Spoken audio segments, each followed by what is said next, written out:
ఓం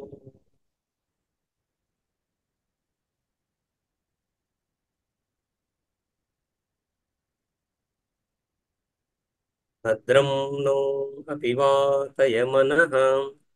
ఓం శాంతి శాంతి శాంతి.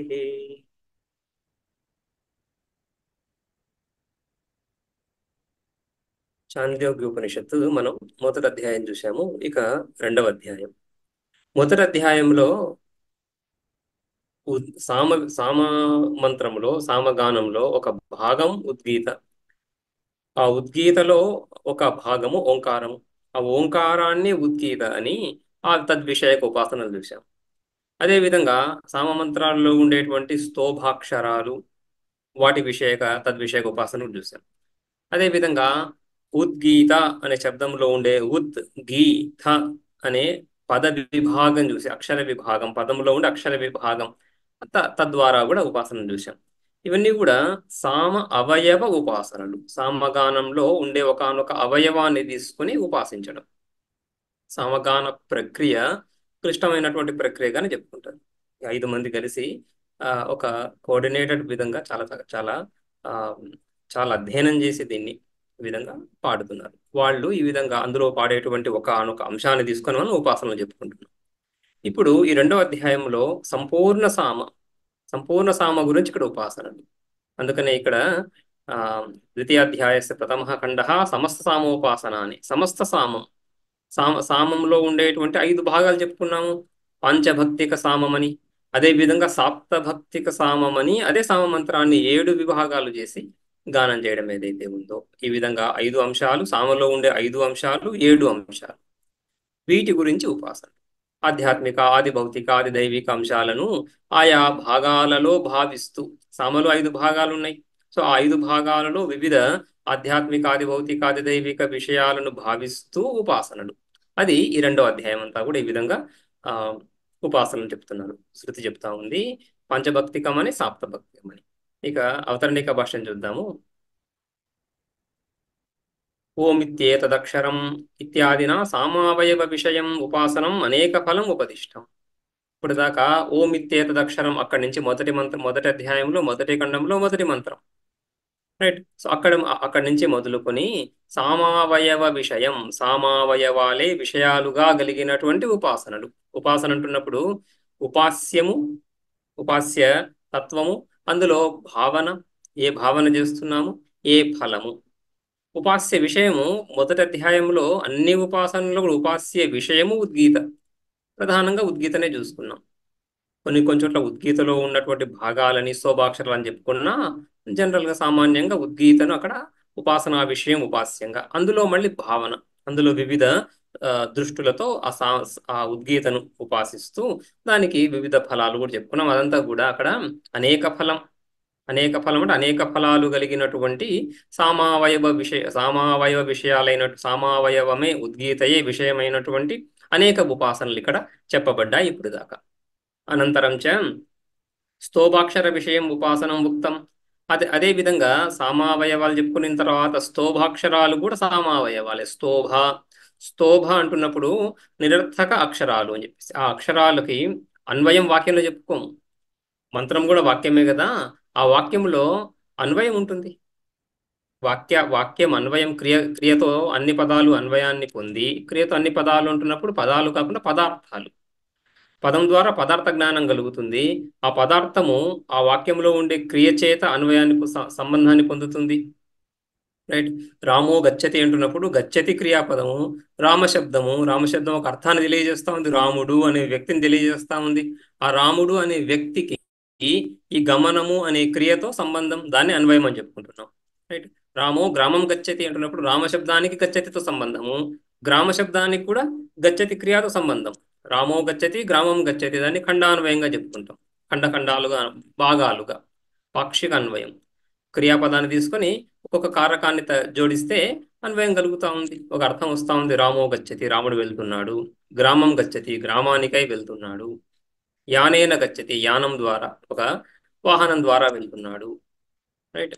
ధనార్థం గచ్చతి, ధనాన్ని సంపాదించడానికై వెళ్తున్నాడు అని. ఆ విధంగా ప్రతి కారకాన్ని కూడా క్రియతో అన్వయం చేసుకుంటాం. అలాగే ఇక్కడ కూడా మంత్రంలో కూడా అన్ని పదాలు పదార్థాలు క్రియతో అన్వయాన్ని పొందిన ఈ స్తోభాక్షరాలు ఏవైతే ఉన్నాయో వాటికి అన్వయం కుదరదు, వాటికి అర్థమే లేదు. ఆ పదం ద్వారా ఒక పదార్థం కలిగితే కదా ఆ పదార్థానికి క్రియకి అన్వయం ఎలా చేయాలని చూసేది.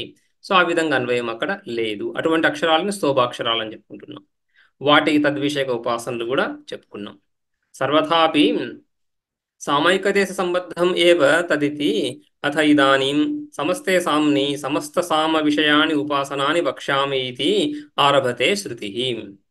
సో ఈ విధంగా సర్వథాపి ఉద్గీత ఉపాసన చూసినా, స్తోభాక్షర ఉపాసన చూసినా, ఆ ఉద్గీతలో ఉండేటువంటి అక్షరాలకు సంబంధించినటువంటి ఉపాసన చూసినా, ఏ విధంగా చూసినా కూడా ఇవన్నీ కూడా సామ ఏకదేశ సంబద్ధం, సామైక దేశ సంబద్ధం, సామ్నః సామమంత్రాల యొక్క ఒకానొక ఏకదేశం అంటే ఒకానొక భాగం, ఒకానొక అవయవం, తత్సంబంధి ఉపాసనలు మాత్రమే అక్కడ చెప్పబడ్డాయి.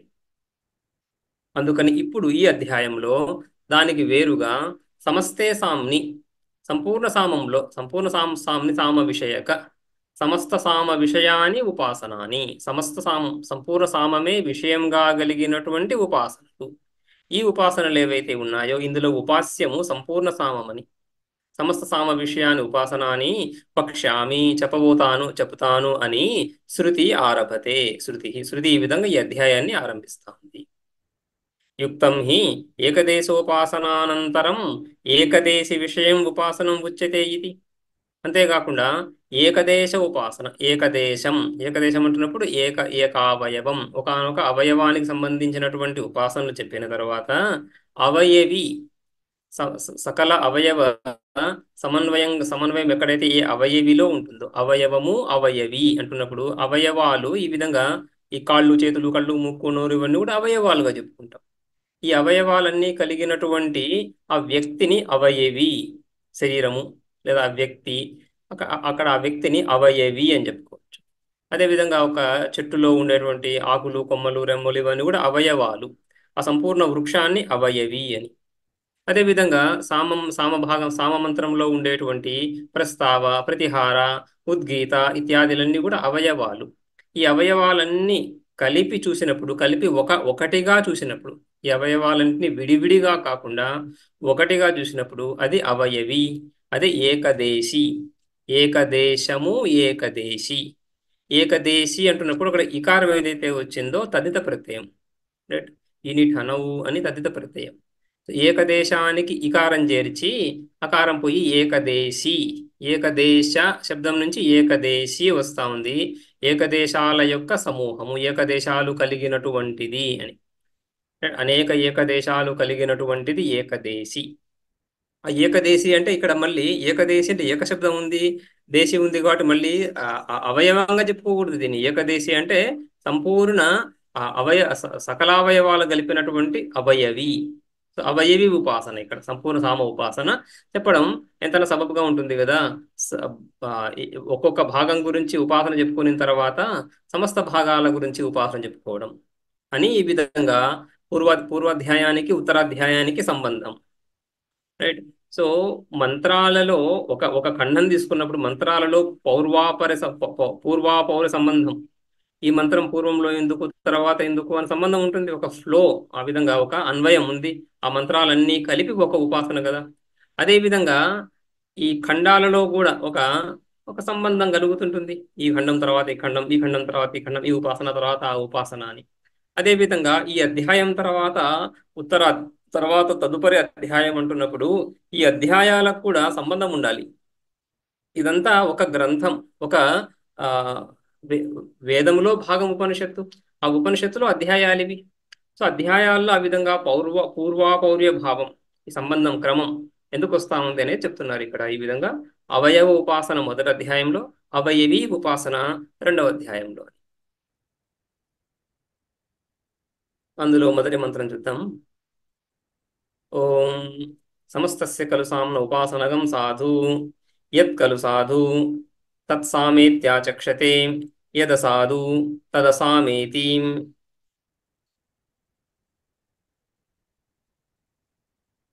అని మొదటి మంత్రం. ఓం ఓంకారం పరమాత్మ స్వరూపాన్ని స్మరిస్తూ సమస్తస్య ఖలు సామ్న ఉపాసనగం సాధు. సంపూర్ణ సామము, సమస్తస్య సామ్నః, సంపూర్ణ సామం అంటున్నప్పుడు ఆ సామములో ఉన్నటువంటి అన్ని భాగాలకు సంబంధించినటువంటి ఉపాసన ఏదైతే ఉందో అది సాధు. సమస్తస్య ఖలు సామ్న, సమస్తస్య సామ్నః, సామ్న షష్ఠి, సమస్తస్య సామ్న ఖలు ఉపాసనగం. సామకు సంబంధించినటువంటి ఉపాసన ఇది సాధు, శ్రేష్టమైనటువంటిది. ఎందుకని ఆ సాధు శబ్దానికి అర్థం చెప్తున్నాడు ఇప్పుడు. రైట్. ఈ సమస్తస్య ఖలు సామ్న ఉపాసనగం సాధు అంటున్నప్పుడు, సాధు అంటే యత్ ఖలు సాధు తత్ సామ ఇత్యాచక్షతే, యదసాధు తదసామ ఇతి. యత్ ఖలు సాధు, ఏదైతే సాధు అంటే చక్కగా జరుగుతూ ఉందో లోకంలో, వ్యవహారం కానీ వస్తువు కానీ ఏదైతే చక్కగా పొందిగ్గా ఏర్పడి ఉందో దాన్ని, అది సాధు అని లోకంలో ఏదైతే అంటున్నారో దాన్నే సామ అని కూడా అంటున్నారు. యత్ ఖలు సాధు తత్ సామ ఇత్యాచక్షతే, లోకంలో చక్కగా ఆ, ఆ, మంచిని సామగా చెప్తున్నారు. ఏది అసాధు, ఏదైతే ఆ, అనుకూలంగా లేదో, ఏదైతే ఆ, గొప్పగా లేదో దాన్ని అసామ, అసాధు అని చెప్పుకుంటున్నాం కదా. అసాధు లోకంలో వ్యవహారం ఉంది, దాన్ని అసామ అని కూడా చెప్తున్నారు. ఏదైతే సరిగా లేదో దాన్ని అసామ అని చెప్తున్నారు. దోషాలు లేనటువంటి దాన్ని సామ అని, దోషాలు కలిగినటువంటి దాన్ని, దోషభూయిష్టమైనటువంటి దాన్ని అసామ అని లోకంలో చెప్తున్నారు. కాబట్టి సాధు అంటే మంచిగా ఉండడం అనే దానికి సామకి సంబంధం ఆ విధంగా ఉంది. ఇది రూఢీ సంబంధం, అంటే లోకసిద్ధ సంబంధం. సాధు వస్తువుని, సాధు వ్యక్తులని, సాధు సందర్భాలని సామ అనే చెప్తున్నారు. అందుకని ఆ విధంగా సామకి సాధుకి ఈ విధంగా సంబంధం ఉండడం చేత సంపూర్ణ సామని సాధు అని ఉపాసించాలి. ఇక భాష్యంలో సమస్తస్య, సమస్తస్య ఖలు సామ్నః అని మంత్రంలో కదా. సమస్తస్య అంటే సర్వావయవ విశిష్టస్య పాంచభక్తికస్య సాప్తభక్తికస్య వా ఇది అర్థః. సమస్తస్య సామ్నః అంటున్నప్పుడు సర్వావయవ విశిష్టస్య అని, సకలావయవాలతో కూడినటువంటిది, పంచభక్తికం గాని సాప్తభక్తికం గాని. భక్తి అంటున్నప్పుడు భాగము అని. భక్తి, భక్తిలో తిన్ ప్రత్యయం వచ్చింది, తిన్ ప్రత్యయం వచ్చింది. ఆ భజ్ ధాతువుకి, భజ్ సేవాయాంకే భజ్కి తిన్ ప్రత్యయం వచ్చి భక్తి ఏర్పడతా ఉంది. భాగము కూడా అక్కడి నుంచే. సో భక్తి అన్న భాగం అన్న ఒకటి. ఇక్కడ పాంచభక్తికం అంటున్నప్పుడు 5 భాగాలు కలిగినటువంటి సామము. ఏంటో 5 భాగాలు? ముందు మనం చెప్పుకున్నాము, హింకారము, ప్రస్తావ, ఉద్గీత, ప్రతిహార, నిధన అని 5 భాగాలు. అదే సాప్తభక్తిక సామం అంటున్నప్పుడు ఈ 5ంటికి కానీ ఇంకొక 2 జోడించబడుతున్నాయి. అందులో కూడా హింకార ప్రస్తావ, మొదటిది హింకారము, రెండవది ప్రస్తావము. అయితే మూడవది పాంచభక్తికంలో ఉద్గీత, సాప్తభక్తికంలో మధ్యలో ఒకటి చేరుతా ఉంది ఆది. హింకార, ప్రస్తావ, ఆది, ఉద్గీత మూడవది పంచభక్తికంలో, సాప్తభక్తికంలో 4వది మధ్యలో ఒకటి చేరింది ఆది ఉద్గీత. ప్రతిహార అనే ఉద్గీత తర్వాత ప్రతిహార, పంచభక్తికంలో కూడా సాప్తభక్తికంలో కూడా అదే విధంగా ప్రతిహార తర్వాత నిధన అని చివరి భాగం పంచభక్తికంలో. సాప్తభక్తికంలో ఈ ప్రతిహారకి నిధనకి మధ్యలో ఉపద్రవ అని 2 భాగాలు మధ్యలో వచ్చి చేరుతున్నాయి. రైట్. సో హింకార, ప్రస్తావ, ఆది, ఉద్గీత, ప్రతిహార, ఉపద్రవ, నిధన అని 7 భాగాలు సామములు. సామగానం ఏదైతే ఉందో అందులో 5 భాగాలు, 7 భాగాలు ఈ విధంగా ఏవైతే ఉన్నాయో, ఈ రెండింటి ఈ విధంగా పంచభక్తిక సామలో అన్ని 5 అవయవాలతో కూడినటువంటి సామను ఉద్దేశిస్తూ ఉపాసన. అందులో వివిధ దృష్టులతో ఉపాసన, వివిధ ఫలాలు కూడా. అదేవిధంగా సాప్తభక్తికో సామకు కూడా తీసుకొని ఆ 7 అంశాలు ఏవైతే సామలో ఉన్నాయో ఆ 7 అంశాలందు వివిధ దృష్టుల చేత ఉపాసన, వాటికి మళ్ళీ వివిధ ఫలాలు. అది ఈ అధ్యాయం యొక్క శైలి. రైట్. సమస్తస్య అంటే ఆ విధంగా సర్వావయవ విశిష్టస్య సర్వావయవాలు అంటే అన్ని అవయవాలు ఎన్ని, 5 గాని 7 గాని. కాబట్టి పంచభక్తికస్య సాప్తభక్తికస్య వా ఇత్యర్థః. ఇక సమస్తస్య ఖలు, ఆ ఖలు ఇది వాక్యాలంకారార్థః. వాక్యాలంకారం అంటే విశేషార్థం ఏమి లేదా శబ్దానికి, కేవలం ఆ విధంగా ఊత పదాలు ఏ విధంగా లోకంలో వాడుతూ ఉంటారో ఆ విధంగా శాస్త్రంలో కూడా వాక్యాలంకారం. ఖలు ఇది వాక్యాలంకారార్థః. సామ్న ఉపాసనగం సాధు. సామ్న ఉపాసనం ఈ సామ ఉపాసనం ఏదైతే ఉందో ఇది సాధు. సామ ఉపాసనం అని సామ్నహకి విశేషణం సమస్తస్య అని ఉంది కదా. అందుకని సమస్తే సామ్ని, సమస్తే సామ్ని, సామ్ని సప్తమి విషయంగా విషయార్థంలో వస్తుంది. సమస్తే సామ్ని సాధు దృష్టి విధి పరత్వాత్ పూర్వోపాసన నిందార్థత్వం సాధు శబ్దస్య. ఇక్కడ ఎప్పుడైతే మనము సమస్తస్య సామ్న ఉపాసనం సాధు అని చెప్తున్నప్పుడు వ్యస్తస్య సామ్న ఉపాసన, సామ సామ అవయవాల యొక్క విడివిడి ఉపాసన లేదా ఉద్గీత ఉపాసన, సామ అవయవం యొక్క ఉపాసన ఏదైతే ఉందో అది అసాధు అనే అర్థం స్ఫురిస్తుంది అక్కడ. ఆ అర్థం కలిగే అవకాశం ఉంది. ఆ విధంగా వాక్యాన్ని ఆ విధంగా వాక్యం నుంచి ఆ విధమైనటువంటి అర్థాన్ని ఎవరైనా పొందే అవకాశం ఉంది. కాబట్టి భాష్యకారులు ఇక్కడ ఆ అవకాశాన్ని నిరాకరిస్తూ ఆ అర్థం లేదు ఇక్కడ అని చెప్తున్నారు. సమస్త సామ ఉపాసన సాధు అంటే వ్యస్త సామ ఉపాసన లేదా ఉద్గీత సామ ఉపాసన అసాధు అనేది శృతి తాత్పర్యం కాదు. రైట్. సామాన్యంగా అవయవి ఉపాసన చెప్పుకుంటున్నప్పుడు అవయవి ఉపాసనలను ఉపదేశిస్తూ అవయవ ఉపాసనలను నిరాకరించడం, నిందించడం పరిపాటి ఒక శైలి ఉంది ఆ విధంగా శృతులలో. ఇక్కడ కూడా చూస్తాం. విరాట్ ఉపాసన ఇత్యాదులు చెప్పుకుంటున్నప్పుడు ఏకదేశి ఉపాసనను నిందిస్తూ సంపూర్ణ ఆ ఆ, అవయవి ఉపాసననే స్వీకరించడం జరుగుతుంది. అలా కాదు ఇక్కడ. ఆ విధంగా అవయవి ఉపాసన దృష్ట్యా అవయవ ఉపాసనను నిందించడం అనేది తాత్పర్యం కాదు అని. సమస్తే సామ్ని సాధు దృష్టి విధి పరత్వాత్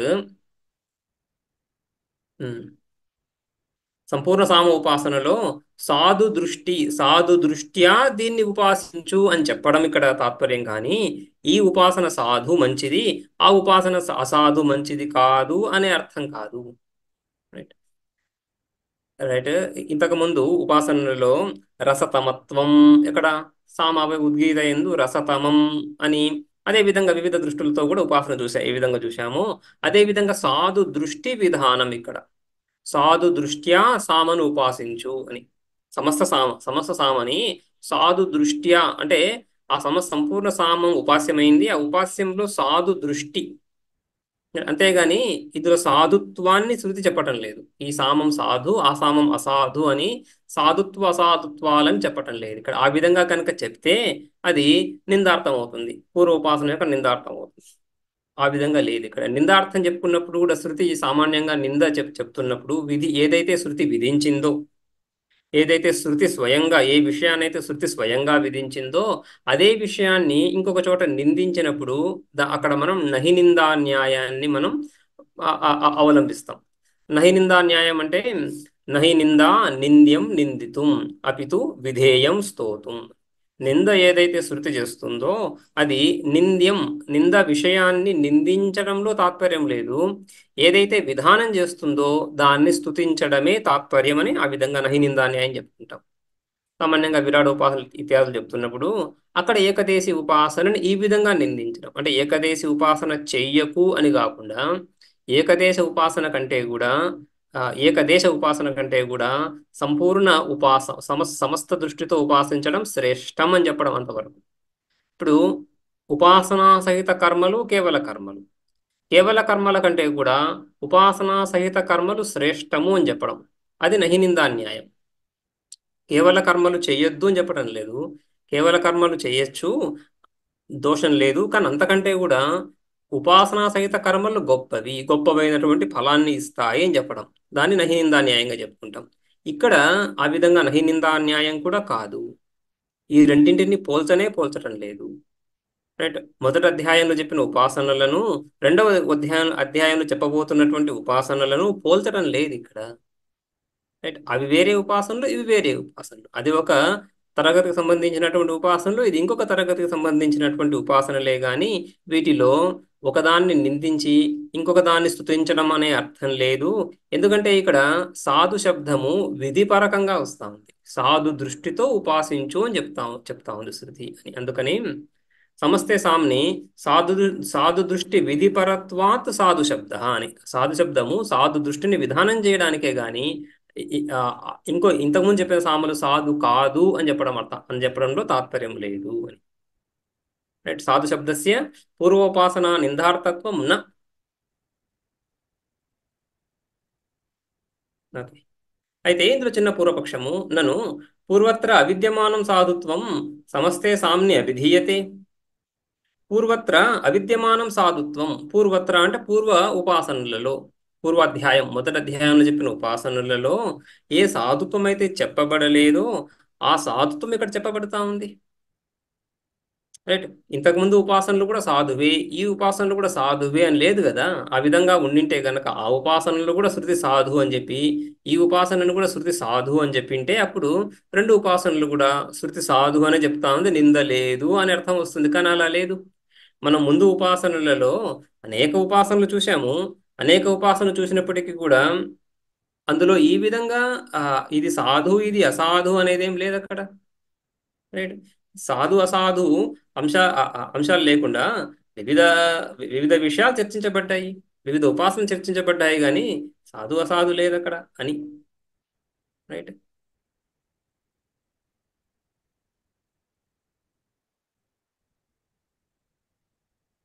పృథివీ దృష్టి, అంతరిక్ష దృష్టి ఇత్యాది దృష్టిలు చెప్పబడ్డాయి, కానీ ఉపాసన సాధు అని చెప్పలేదు కదా. అందుకని అక్కడ లేని సాధుత్వమే, ఆ ఉపాసనలో లేని సాధుత్వమే ఇక్కడ ఉంది అని శృతి తాత్పర్యము అని పూర్వపక్షి నా. ఉమ్. సాధు సామ ఇత్యుపాస్తే ఉపసంహారాత్ అలా చెప్పడం కుదరదు. ఎందుకంటే ఈ మంత్రంలో మనం చూసామంటే ఆమ్, ఓకే, ఇక్కడ ఇదే విధంగా ఆ,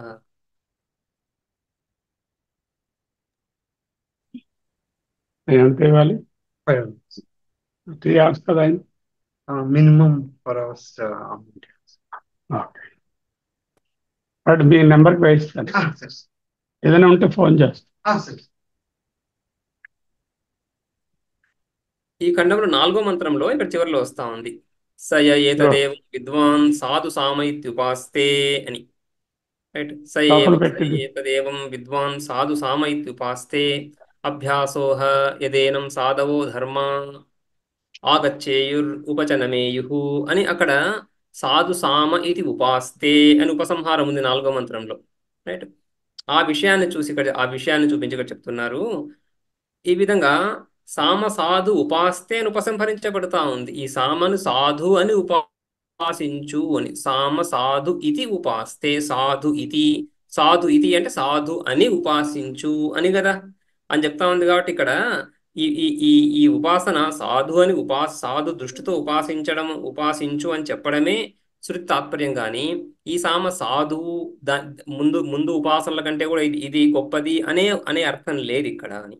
సాధు సామైత్యుపాస్తే ఇది ఉపసంహారాత్. ఆ విధంగా ఈ ఖండం ఈ అధ్యాయంలో మొదటి ఖండం ఆ విధంగా ఉపసంహరించబడతా ఉంది, లేదా ఈ సామ సాధు ఉపాసన ఆ విధంగా ఉపసంహరించబడతా ఉంది. ఇక సాధు శబ్ద శోభనవాచి కథం అవగమ్యతే ఇత్యాహ. అయితే ఈ సాధు శబ్దము శోభనవాచి, శోభన విషయకం అంటే గొప్పదైన విషయాన్ని చెప్తా ఉంది. చక్కనైనటువంటి ఇది చక్కనిది, చక్కగా జరిగింది అనేటువంటి విషయాన్ని సాధు శబ్దం చెబుతుంది అని ఎలా తెలుస్తా ఉంది అంటే సాధు శబ్దం యొక్క అర్థం ఏంటి, ఈ అర్థం ఈ విధంగా ఎలా నిర్ధారిస్తాము అంటున్నప్పుడు శృతి స్వయంగా చెప్తా ఉంది, లోక ప్రసిద్ధిని చూపిస్తూ. యత్ఖలు లోకే సాధు శోభనం అనవధ్యం ప్రసిద్ధం తత్సామైతి ఆచక్షతే కుశలాహ. కుశలాహ, కుశలాహ కుశలురు, కుశలురు నేర్పరులు. లోకంలో నేర్పరులు గొప్పవాళ్ళు, మన పూర్వజులు, పేరెన్నిక కన్న వాళ్ళు. రైట్, సో వాళ్ళు ఈ విధంగా ఏదైతే లోకంలో శోభనం అనవధ్యం దోషరహితం ఏదైతే ఉందో, ప్రసిద్ధ దోషరహితంగా ఏదైతే ప్రసిద్ధంగా ఉందో దాన్ని సామ అని చెప్తున్నారు. యదసాధు విపరీతం తదసామ ఇది. యదసాధు, అసాధు అంటే సాధు శోభనం దానికి విపరీతం, విరుద్ధంగా దోషభూయిష్టంగా ఏదైతే ఉందో దాన్ని అసామ అని వాళ్ళు చెబుతున్నారు. కాబట్టి సాధు సాధు అంటే శ్రేష్టము అని, శోభన వాచి సాధు శబ్దం అని తెలుస్తా ఉంది.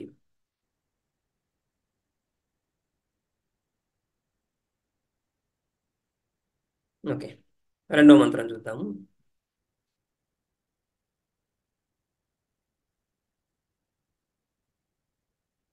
తదుతాప్యాహుः సామ్నయనముపాగాదితిం సాధునైనముపాగాదిత్యేవ తదాహురసామ్నయనముపాగాదితి అసాధునైనముపాగాదిత్యేవ తదాహుః తదుత ఇదే విషయంలో ఈ సందర్భంలోనే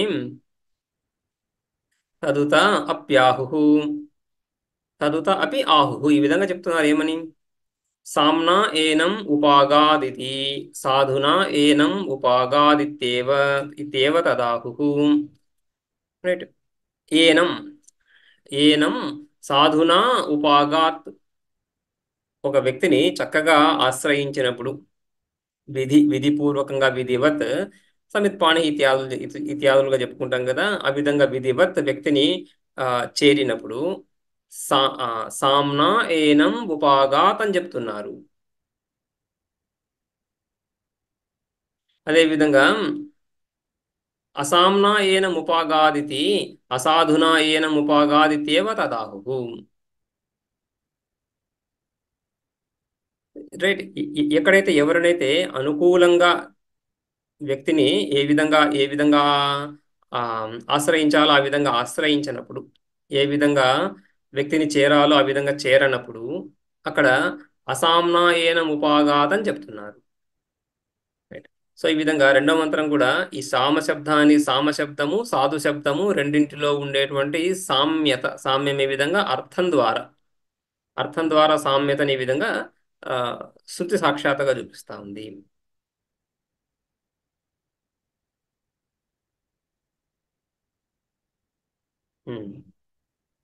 భాష్యంలో తత్ర ఏవ సాత్వసాద్ వివేకకరణే ఉత అప్యాహుః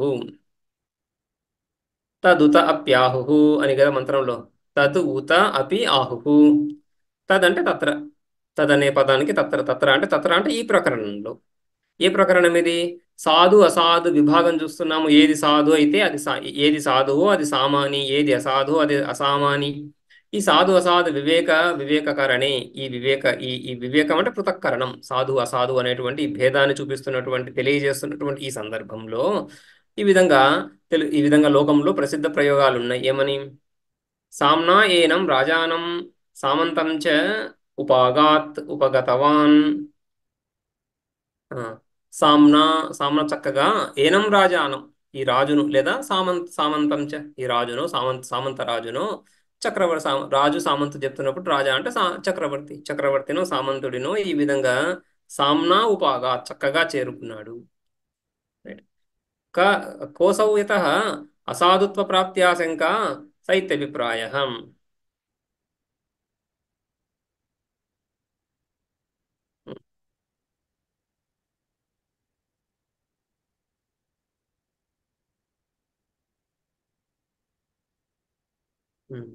కోసౌ సామ్నా ఏనం రాజానం సామంతం చ ఉపగతవాన్ ఎవరు ఈ విధంగా చేరారు ఈ రాజుని చక్కగా చేరారు అని చెప్తున్నాడు.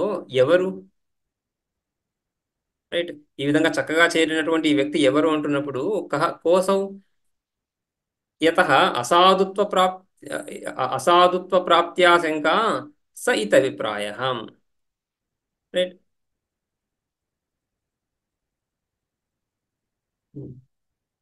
యతః ఎవడి నుంచి అయితే ఈ విధంగా అసాధుత్వ ప్రాప్తి ఈ అసాధుత్వం కలుగుతుంది అనేటువంటి ఆశంక కలుగుతా ఉందో అతడిని ఆ విషయంలో వాడు చక్కగా చేరుకుంటున్నప్పుడు సామ్నా ఏనం ఉపగతవాన్ చక్కగా చేరుకున్నాడు అని ఆ శంకను నిరాకరిస్తూ చెప్తున్నారు అనేసి.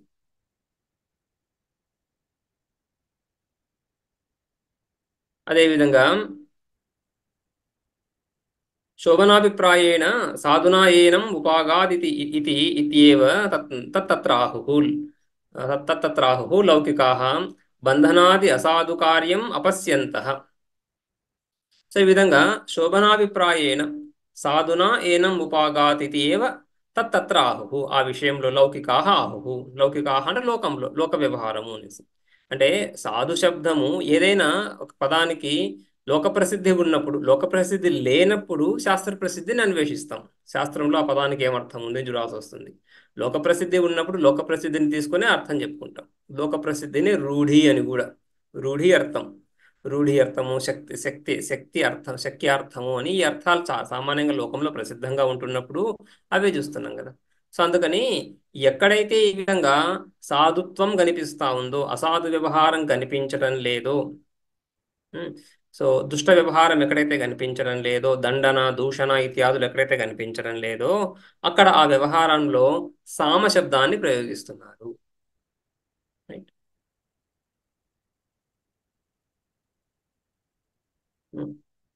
యత అసాధుత్వ ప్రాప్తి ఆశంక స ఇత్యభిప్రాయ. అసాధుత్వ ప్రాప్తి శంక ఉన్నప్పటికీ కూడా అక్కడ ఆ అసాధుత్వాన్ని నివారిస్తూ అది లేదు అని చెప్తున్నప్పుడు సామ్నాయేనం ఉపాగాత్ అని చెప్పుకుంటున్నాం.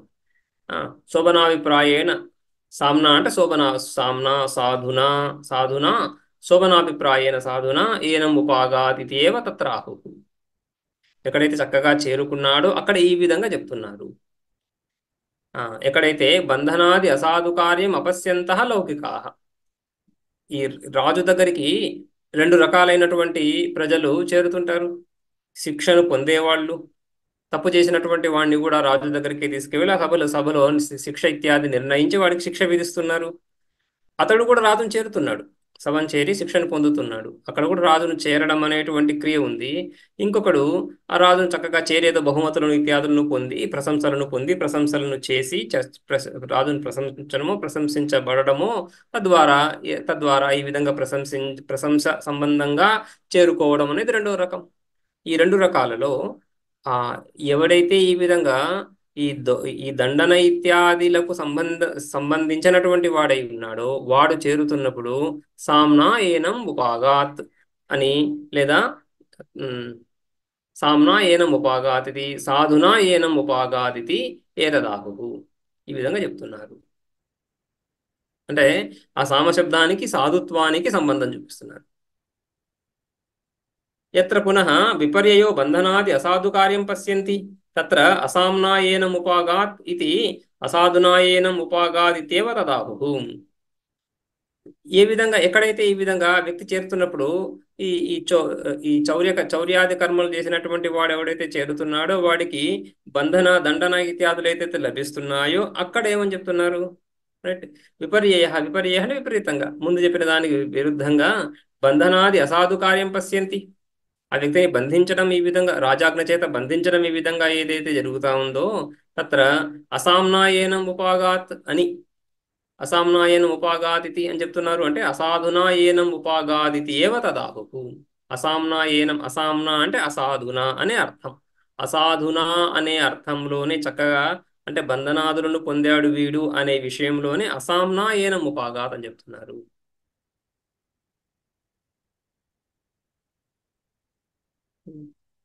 సాధుభావంతో చేరుకున్నప్పుడు ఈ విధంగా దండనాదులు లేవు, అందుకని సామ్నాయేనం ఉపాగాదని.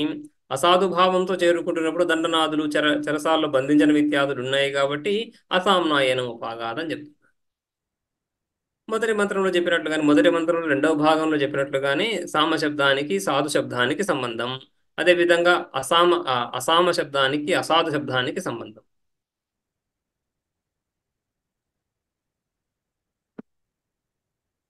ఓకే, ఇక మూడో మంత్రం చూద్దాము. అథోతాప్యాహు సామనోబతేతి యత్ సాధు భవతి సాధు భతేత్యేవ తదాహుర్ అసామనోబతేతి యదసాధు భవత్యసాధు భతేత్యేవ తదాహు. అదేవిధంగా ఇంతకుముందు ఈ రాజు ఇత్యాదులను చేరడం ఏదైతే ఉందో అందులో సాధు అసాధు శబ్దాల గురించి చెప్పుకున్నాం. అథ ఉతాపి ఆహు సామనోబత ఇతి యత్ సాధు భవతి, యత్ సాధు భవతి ఏదైతే చక్కగా జరుగుతూ ఉందో, చక్కటి కార్యం ఏదైతే ఉందో అక్కడ సామనోబత ఇది సామనోబత, మాకు సామ లభించింది అని చెప్తున్నారు. యత్ సాధు భవతి సాధుభత ఇత్యేవ తదాహు, సాధుభత ఇత్యేవ తదాహు. సో దాని అర్థం, దాని భావం సామనోబత ఇది సామనోబత ఇతి అయితే చెప్తున్నారో దాని భావము సాధుబత ఇత్యేవ తదాహుర్ అసామనోబత ఇతి యద్ అసాధు భవతి అసాధుబత ఇత్యేవ తదాహుః యద్ అసాధు భవతి ఏదైతే చక్కగా జరగలేదో ఏదైతే చెడు జరుగుతా ఉందో ఏదైతే చెడు జరిగిందో అప్పుడు అసామనోబత ఇది రైట్ అసామ మాకు కలిగింది అని చెప్తున్నారు. అక్కడ అసామ అనే దాని భావం ఏంటి? అసామనోబత ఇది అని చెప్తున్నారు. అయితే అసామ అంటున్నప్పుడు అసాధుబత ఇత్యేవ తదాహు అసాధుబత అనేదే దాని అర్థం. అథ ఉత అప్యాహు భాష్యంలో స్వసంవేద్యం సామనః అస్మాకం బత ఇది అనుకంపయంతః సంవృత్తం ఇత్యాహుః. అథ ఉత అప్యాహుః ఈ విధంగా స్వసంవేద్యం ఆ, స్వసంవేద్యం ఆ, నః అస్మాకం బత ఇది అనుకంపయంతః. ఆ, ఈ సుఖ దుఃఖాలు స్వసంవేద్యం చక్కగా తమకు తామే తెలుస్తున్నాయి. ఆ విధంగా స్వసంవేద్యం ఈ సామ శబ్దానికి విశేషణం స్వసంవేద్యం చక్కగా తెలియబడుతున్నటువంటి సుఖం స్వసంవేద్యం నహ బత ఇది నహ అంటున్నాడు అస్మాకం మాకు ఈ విధంగా సుఖం కలిగింది అని. సుఖం కలిగింది అని చెప్పడానికి బత అని చెప్తున్నారు లోక ప్రయోగాలు అని చెప్పేసి. స్వసంవేద్యం సామనః అస్మాకం బత ఇది అనుకంపయంతః సంవృత్తం ఇత్యాహుః. అదేవిధంగా ఏతత్తైరుక్తం భవతి యత్ సాధు భవతి సాధుభత ఇత్యేవ తదాహుః.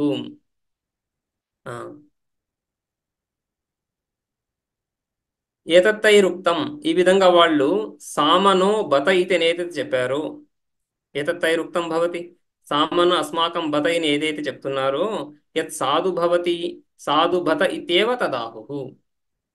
సామనో బత ఇది అని ఏదైతే చెప్పారో దాని అర్థం సాధు భవతి రైట్. సాధు చక్కటి మంచి జరిగింది అనేది వాళ్ళ అభిప్రాయము అని. సామనోబత అనేది శబ్ద ప్రయోగం. ఈ విధంగా వాళ్ళు వాక్య ప్రయోగం చేస్తున్నప్పుడు దాని అర్థం ఏంటి? సాధునో బత ఇది మాకు మంచి జరిగింది మాకు మేలు జరిగింది అని. ఆ మేలు స్వసంవేద్యం చక్కగా తెలుస్తున్నటువంటి విషయము అని. విపర్యయే జాతే అలా కాకుండా కీడు జరిగినప్పుడు విపర్యే జాతే విపర్యయం అంటే విపరీతంగా అసాధు విషయం జరిగినప్పుడు అసామనోబత ఇతిని ప్రయోగం వాక్య ప్రయోగం. దానికి యదసాధు భవతి అసాధు బత ఇది ఏవ తదాహుః రైట్. యదసాధు భవతి అసామనో బత అని వాళ్ళు చెప్పిన దానికి తాత్పర్యం ఈ విధంగా యదసాధు భవతి ఏదైతే చక్కగా జరగలేదో చెడు జరిగిందో ఇది ఏవ తదాహుః అదే వాళ్ళు చెప్తున్నారు. తస్మాత్ సామసాధు శబ్దయోః ఏకార్థత్వం సిద్ధం. సామసాధు శబ్దయోః సామ శబ్దానికి సాధు అని అర్థం అసామ శబ్దానికి అసాధు అని అర్థం. అన్వయ వ్యతిరేకాలు ఈ విధంగా. ముఖ్యంగా ఇక్కడ అసామ శబ్దం గురించి సామ శబ్దము లేదు అసామ శబ్దము అంటే అసామ ఉపాసన లేదు సామ ఉపాసననే. సామలో సాధు భావనతో ఉపాసన. అయితే సామ శబ్దానికి సాధు అనే అర్థం చెప్తున్నప్పుడు తద్విపరీతంగా సామ కాని అసామ శబ్దానికి కూడా అసాధు అనే అర్థం అన్వయంగాను వ్యతిరేకంగాను. అన్వయము సామ శబ్దానికి సాధు అని చూపించడము, వ్యతిరేకము అసామ శబ్దానికి అసాధు అనే అర్థం అని చూపించడం.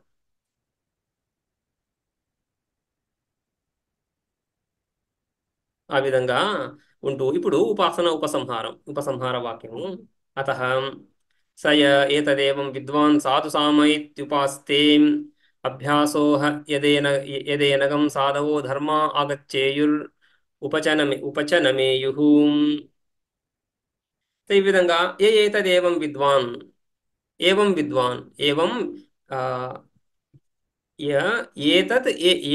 ఏతద్ విద్వాన్ ఈ విధంగా ఈ సామను సాధు అని ఎవడైతే ఉపాసిస్తున్నాడో రైట్ సాధుగా ఉపాసిస్తున్నాడు సాధు సామైతి ఉపాస్తే వాడికి అభ్యాసోహ యత్ ఏనగం సాధవో ధర్మ ఆగచ్చేయు వాడిని రైట్ ఆ విధంగా సాధు అని ఉపాసిస్తున్నటువంటి వాడికి ఆ ధర్మాలన్నీ కూడా ధర్మాహ సాధవో ధర్మాహ, ఆ చక్కటి ధర్మాలన్నీ కూడా వాడిని చేరుతున్నాయి.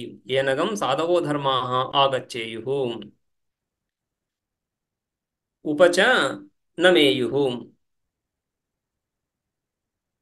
ఆ, ఉపచ చ ఉపనమేయు ఉపసర్గ నమేయు ఉపనమేయు వాటి ఎందు మరి ఆ ధర్మములు రావడము స్థిరంగా ఉంటుంది. ఇక్కడ ఈ సాధవో ధర్మాహ అది భాష్యంలో చూద్దాం. సాధవో ధర్మాహ అంటున్నప్పుడు స య కశ్చిత్ సాధు సామ ఇతి సాధు గుణవత్ సామ ఇతి ఉపాస్తే సమస్తం సామ సాధు గుణవత్ విద్వాన్ తస్య ఏతత్ ఫలం. స యహ కశ్చిత్ ఈ పదాలు సహ యహ అనేది సర్వత్రా సకల ఉపాసన మనం చూస్తూ ఉన్నాం. ఎవరైనా కూడా ఎవరైతే ఈ విధంగా ఉపాసిస్తున్నారో అని, ఆ విధంగా అంటే ఆ కాలంలో ఈ కాలంలో కాలభేదం కాకుండా వీటి ఈ ఉపనిషత్తులు, ఈ ఉపాసనలు, ఈ విద్య కాలాతీతమైనది కాబట్టి ఆ కాలము ఈ కాలము అక్కడ ఇక్కడ అని కాకుండా ఎక్కడైనా ఎవరైనా అని. సయహ సహయహ సయహ సయహ కశ్చిత్, సయహ అంటే కశ్చిత్ అని అర్థం దానికి, ఎవరైనా కూడా. సాధు సామ ఇతి అంటే సామని సాధుగుణావిశిష్టంగా ఉపాసిస్తున్నప్పుడు, సాధు అనేటువంటి ధర్మాన్ని ఆరోపించి ఉపాసిస్తున్నటువంటి వాడు. సాధు సామ ఇతి సాధు గుణవత్ సామ ఇతి ఉపాస్తే, సాధు సామ ఇతి అని వ్యాఖ్య. సాధు గుణవత్ సాధుగుణము కలిగినటువంటిది సామ అని ఎవరైతే ఉపాసిస్తున్నాడో అది కూడా ఏంటి సమస్తం సామం, సంపూర్ణ సామని, ఒక అవయవాన్ని ఉద్గీతలా కాకుండా సమస్తం సామం సాధుగుణవత్ విద్వాన్ అంటే తెలుసుకుంటున్నాడు, ఉపాసిస్తున్నాడు. తస్య ఏతత్ ఫలం, ఆ ఉపాసకుడికి, ఆ విధంగా ఉపాసిస్తున్నటువంటి ఆ వ్యక్తికి ఇది ఫలం. ఏమని? అభ్యాసోహ అభ్యాస అభి ఆశ, ఆ ఆ ఆశ అభ్యాస క్షిప్రంగా వేగంగా త్వరగా వెంటనే. అభ్యాసోహ క్షిప్రం యదితి క్రియావిశేషణం యత్, అక్కడ మంత్రంలో అభ్యాసోహయత్ ఏనగం సాధవో ధర్మ ఆగచ్చేయు అని కదా. సాధవో ధర్మాకు విశేషణంగా చెప్పుకున్నాం. ఆగచ్చేయు క్రియాపదం. ఆ ఆగచ్చేయు క్రియకి ఈ యత్ అనేది విశేషణం, క్రియా విశేషణం. ఏ విధంగా అయితే శీఘ్రంగా చేరుకుంటే శీఘ్రత కలుగుతుందో ఆ విధంగా వస్తున్నాయి ఆ ధర్మాలన్నీ కూడా. వాణ్ణి ఏ విధంగా వస్తే శీఘ్రంగా వచ్చాయని చెప్పబడతాయో ఆ విధంగా వస్తుంది, అంటే వెంటనే వస్తున్నాయి అని అర్థం. ఏదైతే క్రియా విశేషణార్థం ఏనం ఉపాసకం, ఈ ఉపాసకుణ్ణి సాధవ శోభనా ధర్మ అంటున్నప్పుడు శృతి స్మృతి అవిరుద్ధా ఆచ గచ్చేయు చకారం మధ్యలో వచ్చింది. సామాన్యంగా ఈ ఉపసర్గలు ఏవైతే ఉన్నాయో, ప్రిఫిక్సెస్ అని చెప్పుకుంటున్నాం కదా, ఉపసర్గలు ఏవైతే ఉన్నాయో ఆ క్రియాపదానికి విడిపడకుండా, వేరుగా కాకుండా కలిసే రావాలి. అలా కాకుండా ఇక్కడేమవుతా ఉంది, క్రియాపదానికి ఉపసర్గకి మధ్యలో ఈ చకారం వస్తా ఉంది. అది వైదిక శైలి. వేదంలో ఆ విధంగా ఉపసర్గని క్రియాపదాన్ని రెండింటిని విడదీసి చూడడం అనేది ఉంది, వేరు చెప్పడం ఉంది కదా. అందుకని ముందు ఉండే ఆ అని గచ్చేయుతో అన్వయం చేసుకొని ఆగచ్చేయు అని చెప్పుకోవాలి. సో ధర్మాహ శోభనాహ ధర్మాహ సాధవ ధర్మాహ అంటున్నప్పుడు శృతి స్మృతి అవిరుద్ధాహ, శృతులు ఏ విధంగా అయితే ఏ నడవడికనైతే మనకు చెప్తున్నాయో ఆ నడవడికకు విరుద్ధంగా అన్నటువంటి ధర్మాలు, స్వభావాలు వాటిని చేరుకుంటున్నాయి వెనువెంటనే శీఘ్రంగా. ఎందుకంటే సామయందు సాధు ఇది చక్కనిది అనే దృష్టితో ఉపాసిస్తున్నాడు కాబట్టి ఆ చక్కని ధనం ఏదైతే ఉందో వాడిని చేరుకుంటా ఉంది. ఆ చక్కని ధనం చేరుకుంటుందన్నప్పుడు చక్కని ధనం ఏంటి? చక్కనైనటువంటి ధర్మాలు, వ్యవహారము, నడవడి కలిగి ఉండడం ఏదైతే ఉందో అది వాడిని చేరుకుంటా ఉంది. సో ఆగచ్చేయు చ నా కేవలం ఆగచ్చేయు ఉపచనమేయు, అంతేకాకుండా ఉపనమేయుశ్చ భోగ్యత్వేన ఉపతిష్టేయు ఇది. ఆ విధంగా ఆ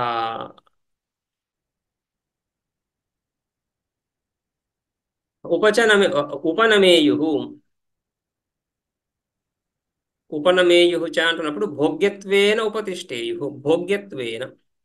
సో సాధు వస్తువు, స్వరూపం ఏదైతే లభిస్తుందో అది సుఖహేతు అవుతుంది. ఏదైతే మనకు మంచి జరిగింది అని చెప్పుకుంటున్నామో ఆ మంచి అనేది సుఖహేతు అవుతా ఉంది.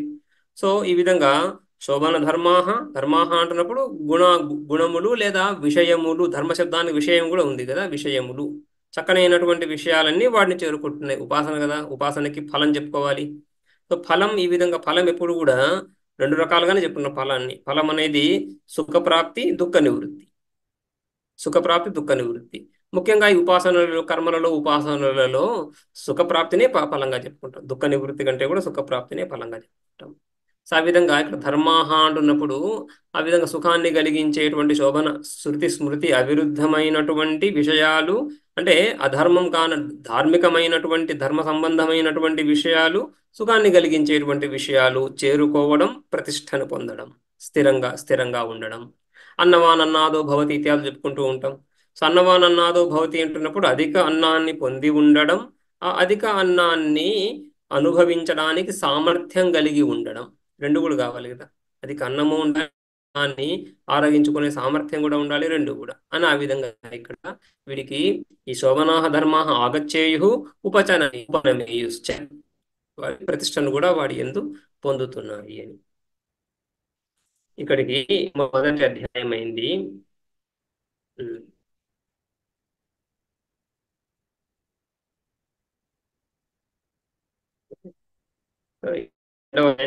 అనేక భాష్యం ఉంది, అవతరణిక ఉంది.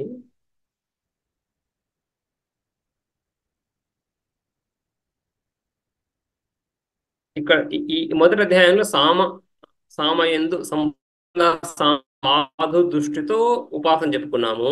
ఈ పంచవిధ పంచభక్తిక సామ, సాప్తభక్తిక సామ ఆయా భాగాలు, ఆ దృష్టి మనది ఇందులో. పంచభక్తిక సాప్తభక్తిక విభాగాలు మనం ఇక్కడ చూడలేదు. అయితే రెండవ ఉపాసనలో ఈ విధంగా పంచభక్తిక సామ, పంచవిధ సామ.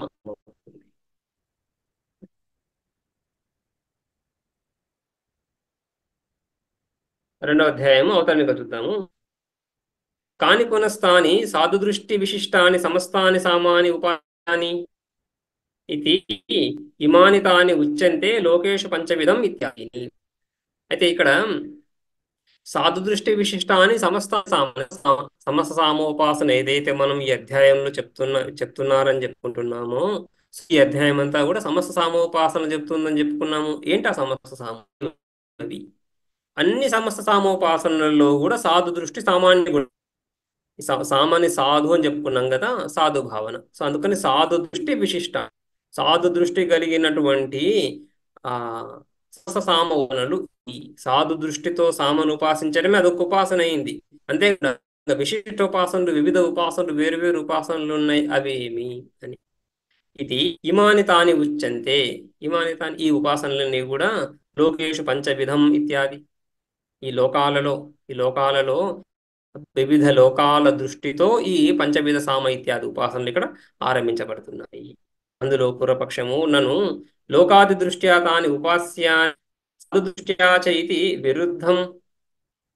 అయితే లోక దృష్టి ద్వారా ఉపాసనలు ఉపాసించు, సాధు దృష్టి ద్వారా కూడా ఉపాసించు అని చెప్పడం. ఒకే ఉపాసన, రెండు భావనలు, రెండు ఉపాసనలు కావాలి. ఒకే ఉపాసనలో రెండు ఎలా చేస్తాం? ఒక వస్తువుని ఒక విధంగానే చూడగలం, రెండు విధాలుగా చూడమని ఊహించడం అనేది కుదరదు కదా అని. అందుకని లోక దృష్టితోనూ సాధుత్వ భావనతోనూ ఒకే సమయంలో రెండు విరుద్ధము అంటున్నప్పుడు నా విరోధం లేదు.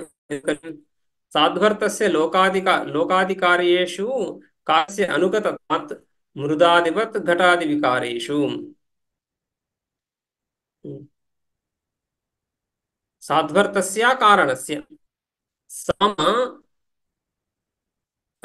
సంపూర్ణ సామ అది కాదు అని, రైట్. సో కార్యములో కారణం యొక్క అనువృత్తి ఉంటుంది. కార్యేషు కారణస్య అనుగతం, లోకాది కార్యాలలో కారణం అనుగతంగా ఉంటుంది. ఘటాది వికారాలలో మృదాది కారణాల యొక్క అనుగతి ఉంటుంది. ఏ విధంగా అయితే కుండ ఇత్యాది ఘటాది కార్యాలలో ఉపాదాన కారణం మృత్తిక సంపూర్ణంగా వ్యాపించి ఉంది. అదేవిధంగా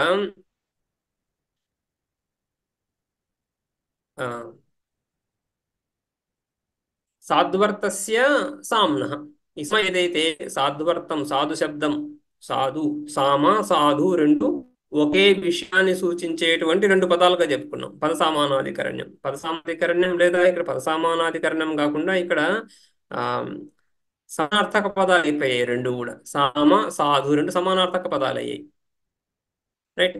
ఆ విధంగా ఈ సాధు అర్థం కలిగినటువంటి సామ శబ్దం అది కారణమని, ఈ లోకాది పదార్థాలన్నీ కార్యాలలో కారణ అనువృత్తి ఉంటుంది. అందుకని లోకాది భావం అయితే చేస్తున్నావు, ఏ సామ అవయవాల్లో అయితే చేస్తున్నావు, ఆ సామ అవయవాలన్నింటిలో కూడా అవయవి సామ సమస్త సాధు ఆ అంశం ఉండాలి అని ఆ విధంగా అనువృత్తి కుదురుతుంది. సాధు శబ్దవాచ్యహార్తో ధర్మో బ్రహ్మ. ఇక సాధు శబ్ద వాచ్యార్థం సాధు యొక్క అర్థం ఇక్కడ సాధు దృష్టి లోక దృష్టి రెండు అని కదా. ఇంతకుముందు సాధు అని చెప్తున్నప్పుడు శోభనమైనటువంటిది అని అర్థం. దానికి సాధు అంటే శోభనం అని అర్థం చెప్పుకున్నాం. అలా కాకుండా సాధు శబ్ద వాచ్యం ధర్మో బ్రహ్మవా, సాధు శబ్దానికి ధర్మం అనే అర్థం, స్మృతి అవిరుద్ధమైనటువంటి ధర్మం లేదా బ్రహ్మ అని ఈ విధంగా చెప్పినా కూడా సర్వథాపి లోకాధికార్యేషు అనుగతం. శోభనం సామయే సాధు అని ఆ విధంగా అర్థం సామయే సాధు అది శోభనం అని అర్థం చెప్పుకున్నా సామ అవయవాల్లో సామ యొక్క అనువృత్తిని చెప్పుకోవచ్చు. లేదా సాధు అంటున్నప్పుడు బ్రహ్మ ధర్మం అని చెప్పుకున్నా కూడా లోకాధికార్యాల్లో బ్రహ్మ అనువృత్తి ఉండనే సర్వథాపి లోకాధికార్యేషు అనుగతం. అతో యత్ర ఘటాది దృష్టి మృదాది దృష్టి అనుగతా తథా సాధు దృష్టి అనుగతా ఏవ లోకాది దృష్టి. ఎత్ర ఘటాది దృష్టి దేని ఎందే ఘట దృష్టి ఉందో, ఏ విషయాన్నైతే నువ్వు ఘటంగా చూస్తున్నావో అందులో దానికి కారణమైనటువంటి మృత్తికా దృష్టి ఉండని, మృత్తికను విడిచి ఘటం లేదు కాబట్టి ఎక్కడైతే ఘట దృష్టి ఉందో అక్కడ మృత్తిక దృష్టి ఉంటుంది. అదే విధంగా ఎక్కడైతే ఈ విధంగా లోక దృష్టి ఉందో లోక దృష్టి అంతా కూడా కార్యాలే, లోకాలన్నీ కార్యాలు సృష్టించబడ్డాయి. సృష్టించబడ్డటువంటి కార్యాలు కారణం యొక్క అనుగతి ఉంటుంది. ఆ కారణం బ్రహ్మ అని ధర్మం శోభన విధంగా తీసుకొని వాటి అనువృత్తి కార్యాల్లో ఉంటుంది. ఘటాది దృష్టి మృదాది దృష్టి అనుగత ఏవ. సో ఘట దృష్టి తర్వాత మృదాది దృష్టికి విరోధం లేదు. ఘట మృత్తికలలో కార్యకారణ భావం స్పష్టం. మృత్తిక నుంచి ఘటం ఉత్పన్నం అవుతా ఉంది. ఎందులో అయితే ఘట దృష్టిలో ఆ మృత్తిక దృష్టి సహజంగా ఉంటుంది. రైట్. సో మృదాది దృష్టి అనుగత ఏవ సా ఘటాది దృష్టి. అదేవిధంగా సాధు దృష్టి అనుగత ఏవ లోకాది దృష్టి. ఎక్కడైతే నువ్వు లోక దృష్టి, ఏ విషయాలలో అయితే ఎక్కడ లోక దృష్టి చూస్తున్నాము, సామావయవాల్లో ఏ సామావయవాల్లో అయితే లోక దృష్టి చూస్తున్నావో అందులో ఆ సామావయవాలన్నీ సామయే. సామకు వేరుగా అవయవాలు లేవు కాబట్టి సాధు అయినటువంటి సామ యొక్క అనువృత్తి వాటిలో ఉండే తీరుతుంది అని ఆ విధంగా సాధు దృష్టి అనుగత ఏవ లోకాది దృష్టి. ధర్మాది కార్యత్వాత్ లోకాదీనాం. సో సాధు శబ్దానికి ధర్మం అని అర్థం తీసుకుంటే ఈ సంపూర్ణ జగత్తు కర్మఫలమే. సకల ప్రాణుల యొక్క కర్మ, ఆ కర్మఫల రూపంగానే ప్రపంచం ఏర్పడుతూ ఉంది. సకల ప్రాణుల యొక్క కర్మ అంటున్నప్పుడు ధర్మాధర్మాలు. ఆ విధంగా ధర్మాది కార్యత్వాత్ లోకాది, లోకాదులన్నీ కూడా ధర్మాది కార్యాలే కాబట్టి ధర్మ రూప సాధు దాని యొక్క అనువృత్తి లోక దృష్టిలో ఉంటుంది. యద్యపి కారణత్వం అవిశిష్టం బ్రహ్మధర్మయో తథాపి ధర్మయేవ సాధు శబ్దవాచ్య ఇది యుక్తం. బ్రహ్మధర్మయో బ్రహ్మ ధర్మ ఈ రెండు కూడా బ్రహ్మము ధర్మము రెండు కూడా ఈ లోకాలన్నింటి కారణమే. వివర్త ఉపాదాన కారణం అవుతుంది బ్రహ్మ, నిమిత్తము ధర్మము.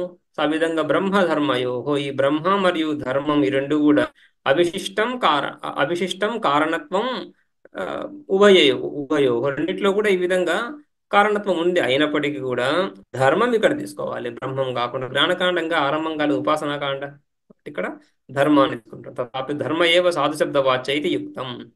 సాధుకారి సాధుర్భవతి ఇది ధర్మ విషయ సాధు శబ్ద ప్రయోగా. సాధుర్భవతి ఎవడైతే చక్కటి పనులు చేస్తున్నాడో వాడు చక్కనైనటువంటి ఫలాన్ని పొందుతున్నాడు. సాధుకారి సాధుర్భవతి, అసాధుకారి అసాధుర్భవతి. చెడ్డ పనులు చేసేటువంటి వాడు ఫలాన్ని పొందుతున్నాడు అని ఆ విధంగా సాధు కర్మలు అసాధులో సాధు శబ్దం ప్రయోగించబడతా ఉంది కర్మలలో. కాబట్టి కర్మలు ధర్మానికి సంబంధించినటువంటివి. సాధు శబ్దం ధర్మవాచి తీసుకోవడమే శ్రేష్టం. కారణమే లోకాలన్నిటికీ కారణమే. లోకాలన్నిటికీ కారణం సాధు అయింది. ఆ సాధు అంటే ధర్మం కానీ బ్రహ్మ కానీ, దాని కార్యాలు లోకాలు. ఎక్కడైతే కార్యదృష్టి లోక దృష్టి ఉందో ఆ దృష్టి కానీ ధర్మ దృష్టి కానీ కుదురుతుంది. అయితే ఇక్కడ బ్రహ్మ తీసుకోకుండా బ్రహ్మం తీసుకుంటాం. ఎందుకంటే ఆ విధంగా సాధు కార్య సాధుర్భవతి ఇత్యాది ప్రయోగాలు ఉన్నాయి. ఆ ప్రయోగాలలో సాధు శబ్దము ధర్మ విషయంగా ప్రయోగించబడింది.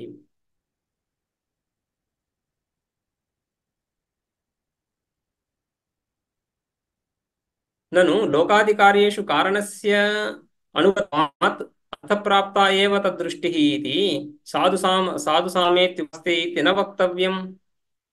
అయితే ఈ విధంగా ఈ సాధు శబ్ద వాచ్యం ధర్మం గాని బ్రహ్మ గాని వీటికి ఆ తర్వాత లోకాలకి కార్యకారణ భావం చెప్పినప్పుడు రైట్. సో కార్యంలో కారణానువృత్తి ఎలాగూ ఉంది కాబట్టి కార్యంలో కారణానువృత్తి ఎలాగూ ఉంటుంది, దాన్ని విశేషంగా చెప్పాల్సిన అవసరం ఏముంది? లోకాధికార కార్యాలలో కారణ అనుగతి ఎలాగూ అర్థప్రాప్తమే అయి ఉండగా లోకదృష్టి చెయ్యి సరిపోతుంది. ఎక్కడైతే లోకదృష్టి చేస్తున్నారో అక్కడ లోకాల కారణమైనటువంటి కారణత కూడా ఉంటుంది. దాన్ని ప్రత్యేకంగా చెప్పేదేం లేదు. రైట్. ఇది సాధు సామైత్యుపాస్తే ఇది న వక్తవ్యం. అలా చెప్పాల్సిన అవసరం లేదు. అంటే నా శాస్త్రగమ్యత్వాత్ తద్దృష్టే తద్ సర్వ శాస్త్రప్రాపితా ఏవ ధర్మాః ఉపాస్యాః న విద్యమానాః అపి అశాస్త్రీయాః. అనేక ధర్మాలు విషయాల్లో ఉండొచ్చు. ఎన్నో విషయాలు ఎన్నో ధర్మాలు ఎన్నో విషయాల్లో ఉన్నప్పటికీ కూడా ఏ దృష్టితో ఏ ధర్మాన్ని భావిస్తూ అక్కడ ఉపాసన చేయాలి అనేది శృతి చెప్తుంది. కానీ మనం చేసేటువంటి విషయం ఉపాసన శృత్యనుసారంగానే ఉపాసనలను మనం కల్పించుకునేవి కావు. రైట్. తద్దృష్టే ఆ ఉపాసనా దృష్టి శాస్త్రగమ్యత్వ శాస్త్రమే అందులో ప్రమాణం. రైట్. శాస్త్రం ఏదైతే ఏ ఉపాసన అయితే చెప్తుందో ఏ దృష్టిని అయితే విధానం చేస్తుందో దానికి శాస్త్రమే ఫలం చెప్తుంది. అలా కాకుండా మనమే ఏదో ఒక ధర్మాన్ని తీసుకొని ఏదో ఒక ఉపాసన ఏదో ఒక ఉపాసన అని చెప్పుకున్నప్పుడు దానికి ఫలం ఎవరు చెప్తున్నారు? ఈ ఉపాసనకి ఫలం అనే విషయం ఏ ప్రమాణం ద్వారా తెలుస్తా ఉంది? అందుకని శాస్త్రగమ్యమే ఉపాసనా దృష్టి అని. సర్వత్ర హి శాస్త్రప్రాపిత ఏవ ధర్మాః. సకల ధర్మాలు ఏ ఏ దృష్టిలతో మనం మొదటి అధ్యాయంలో కూడా చూసాం. ఉద్గీత యందు అనేక దృష్టులు. ఆ దృష్టులంటే శాస్త్రం చెప్తుంది. రైట్. సర్వత్ర హి శాస్త్రప్రాపిత ఏవ ధర్మాః ఉపాస్యాః న విద్యమానా అశాస్త్రీయా విద్యమానా అపి అశాస్త్రీయాః న.